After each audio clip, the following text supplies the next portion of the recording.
대통령의 법적 권한인 계엄 선포에 따라 계엄 사무를 하고 질서 유지 업무를 담당한 공직자들이 이러한 내란무리 공작에 의해 지금 고초를 겪고 있는 모습을 보고 있으면 가슴이 찢어지는 것 같습니다. 이분들이 대통령의 장기 독재를 위해 일을 했겠습니까? 대한민국의 현실에서 이러한 장기 독재를 상상도 할 수 없다는 사실을 잘 아는 사람들이고 이미 자기 분야에서 최고의 위치에 올라 더 바랄 것도 없는 분들입니다.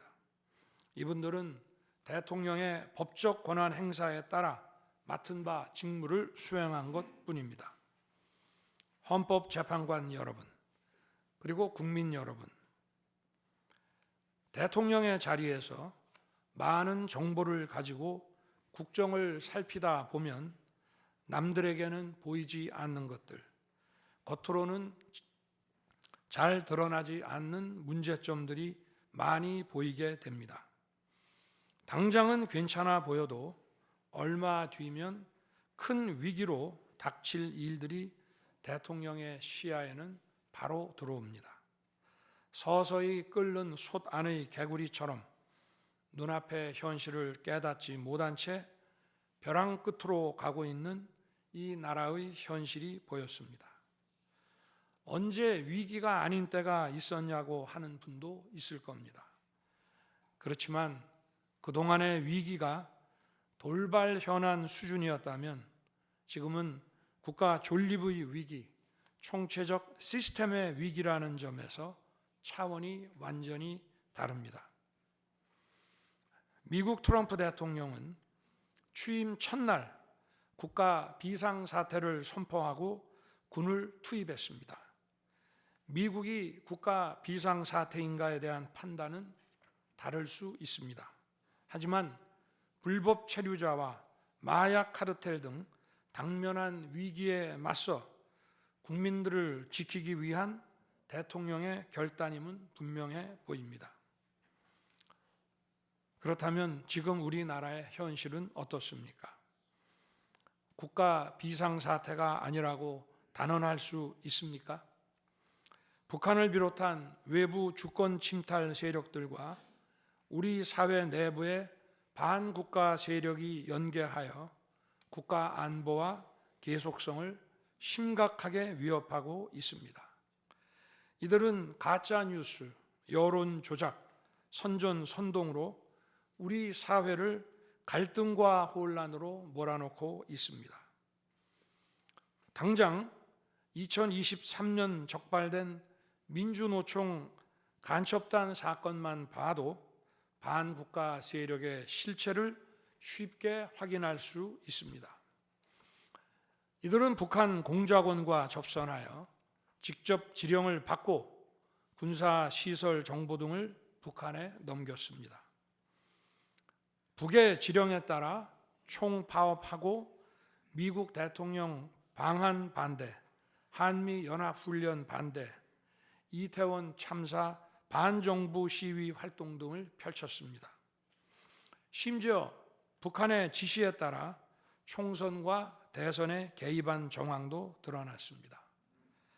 지난 대선 직후에는 대통령 탄핵의 불씨를 지필하면서 구체적인 행동 지령까지 내려왔습니다.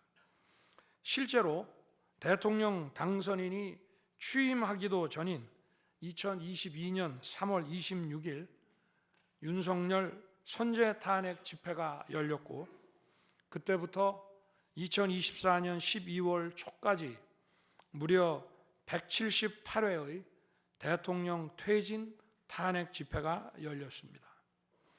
이 집회에는 민노총 산하 건설노조, 언론노조 등이 참여했고 거대 야당 의원들도 발언대에 올랐습니다. 결국 북한의 지령대로 된 것 아닙니까?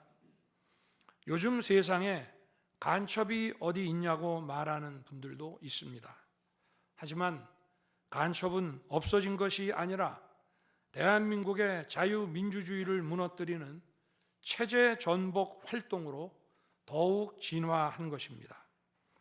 그런데 이러한 간첩 활동을 막는 우리 사회의 방어막은 오히려 약해지고 곳곳에 구멍이 난 상태입니다. 지난 민주당 정권의 입법 강행으로 2024년 1월부터 국정원의 대공수사권이 박탈됐습니다. 간첩단 사건은 노하우가 축적된 기관에서 장기간 치밀하게 수사를 해야 합니다. 그런데 제대로 준비할 시간도 없이 전문성과 경험이 부족한 경찰에 대공수사권이 넘어가 버렸습니다. 간첩이 활개치는 환경이 만들어진 것입니다. 게다가 애써 잡아도 재판이 장기간 방치되는 상황까지 발생하고 있습니다. 현재 재판이 진행 중인 간첩 사건이 민노총 간첩단, 창원 간첩단, 청주 간첩단, 제주 간첩단 등 4건이나 됩니다. 그런데 청주 간첩단 사건은 1심 판결까지 29개월이 넘게 걸렸고 민노총 간첩단 사건도 1심 판결에 1년 6개월이 걸렸습니다. 이들은 구속기간 만료 후 석방되어 1심 판결로 법정 구속이 될 때까지 버젓이 활보하고 다녔습니다. 현재 창원 간첩단 사건은 2년 가까이 재판이 중단되어 있고 제주 간첩단 사건도 1년 10개월째 재판이 파행 중입니다. 모두 석방된 상태입니다. 간첩을 잡지도 못하고 잡아도 제대로 처벌도 못하는데 이런 상황이 과연 정상입니까? 그런데도 거대 야당은 민노총을 옹호하기 바쁘고 국정원 대공수사권 박탈에 이어 국가보안법 폐지까지 주장하고 있습니다. 경찰의 대공수사에 쓰이는 특활비마저 전액 삭감해서 영원으로 만들었습니다.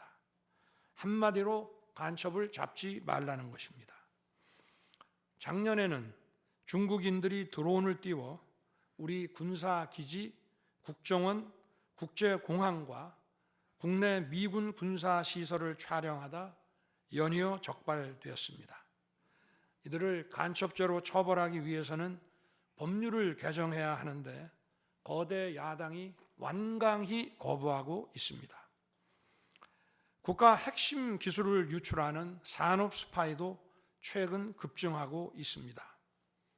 반도체, 디스플레이 등 기술 유출 피해가 수십조 원에 달하는데 그 3분의 2가 중국으로 유출됩니다. 중국은 사진 한 장만 잘못 찍어도 우리 국민을 마음대로 구금하는 강력한 반간첩법을 시행하고 있는데 거대 야당은 산업 스파이를 막기 위한 간첩죄 법률 개정조차 가로막고 있습니다. 또한 거대 야당은 방산 물자를 수출할 때 국회 동의를 받도록 하는 방위사업법 개정안을 당론으로 추진하고 있습니다. 방산 비밀 자료를 국회에 제출해야 하고 거대 야당이 반대하면 방산 물자도 수출할 수 없게 됩니다. 국회에 제출된 방산 비밀 자료들이 제대로 보안 유지가 되며 적대 세력에 넘어가지 않는다고 누가 보장할 수 있겠습니까? 방산 기밀 자료가 이렇게 유출되면 상대국에서 우리 방산 물자를 수입하겠습니까?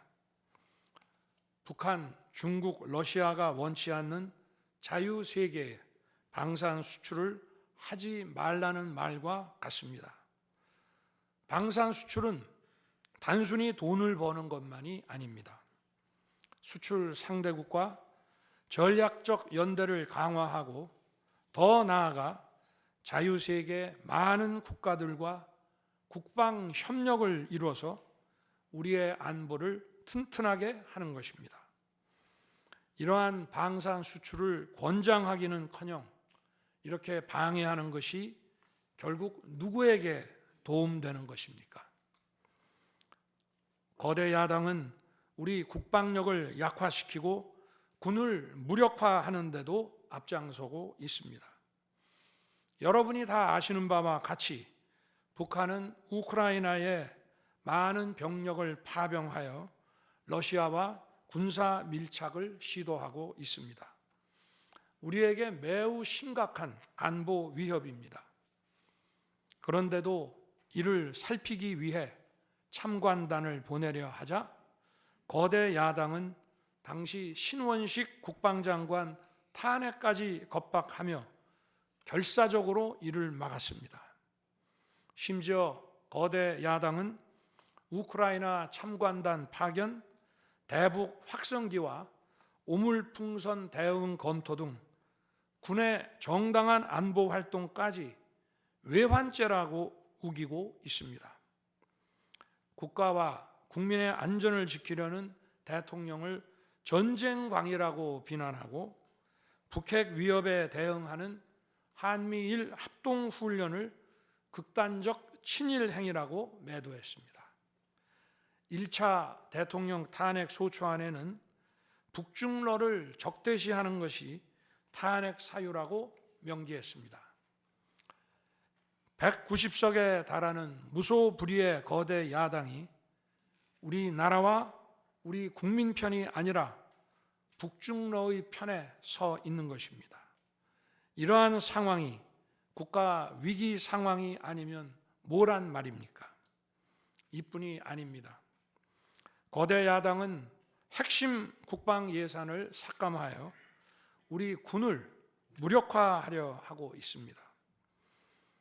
거대 야당은 전체 예산 가운데 겨우 0.65%만 깎았을 뿐이라고 주장합니다.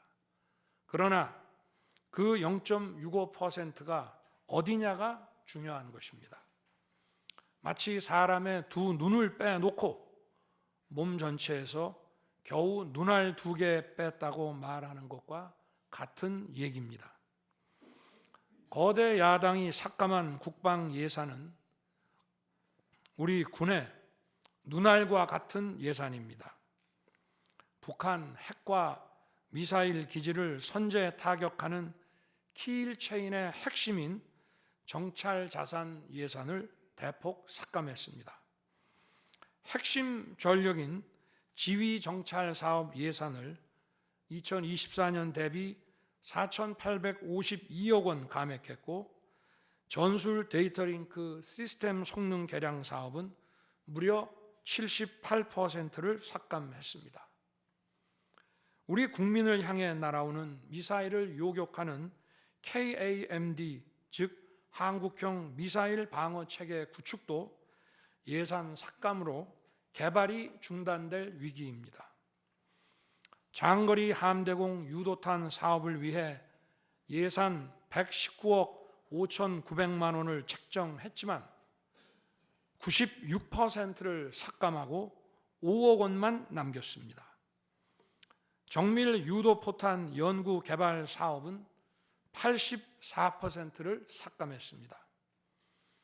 아무리 주먹이 세도 앞이 보이지 않으면 싸울 수 없듯이 감시 정찰 자산이 없으면 아무리 좋은 무기도 무용지물입니다. 게다가 최근 북한의 드론 공격이 큰 위협으로 대두되고 있습니다.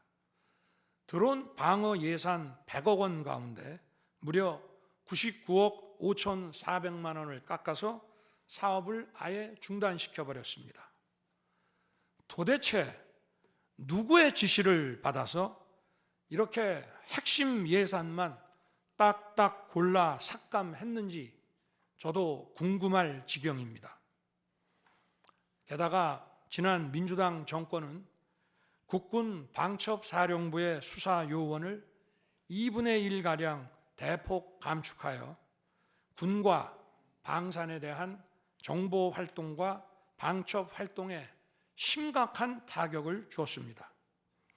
또 과거 간첩 사건과 연루된 인물을 국정원의 주요 핵심 간부로 발령내서 국정원이 방첩기관인지 정보 유출 기관인지 모를 조직으로 방치하기도 했습니다.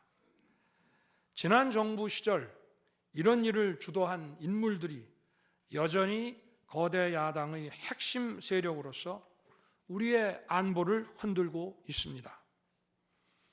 우리 정부 들어 국가정보원이 국가안보의 중추기관으로 거듭날 수 있도록 노력하였고 국군 방첩사의 역량 보강을 위해 힘썼습니다마는 아직 문제의 뿌리를 제대로 다 드러내지 못했습니다.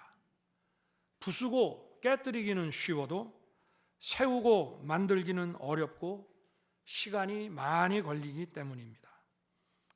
이런 상황이 겉으로는 멀쩡한 것처럼 보이지만 실질적으로 전시사변에 못지않은 국가 위기 상황이라고 저는 판단하고 있습니다. 거대 야당은 야당에 대한 대통령의 인식을 탓하기 전에 공당으로서 국가에 대한 책임 있는 자세와 신뢰를 보여주는 게 우선이라고 저는 생각합니다. 저는 자유민주주의 헌법 원칙, 국가 안보, 핵심 국익 수호만 함께 한다면 어떤 정치 세력과도 기꺼이 대화하고 타협할 자세가 돼 있는 사람입니다. 나라와 국민을 위한 길에 좌파 우파가 어디 있겠습니까?